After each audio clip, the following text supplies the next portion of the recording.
Today sees the launch of the Psychoactive Substance Act, which now makes it an offence to produce, supply, offer to supply, possess with intent, or import or export any psychoactive substance. What I mean by psychoactive substance is any substance which is intended for human consumption which is capable of causing a psychoactive effect.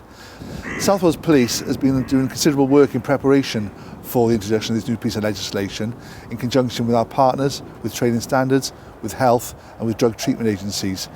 We've been raising awareness in local schools and universities and further education colleges with use of the All Wales Schools Core Programme, ensuring that our young people are fully aware of the new legislation and also the harms the psychoactive substances can bring to them and their families. We've also been visiting our known head shops and NPS or new psychoactive substance retail outlets within our communities, ensuring that they're fully aware of the introduction of the new piece of legislation and their responsibilities under it. When people buy psychoactive substances, they don't always know what's contained within them, and this is the danger with these types of drugs. Many of these drugs contain controlled substances and are controlled by the Misuse of Drugs Act. But sadly, we've seen too many people losing their lives and becoming seriously ill.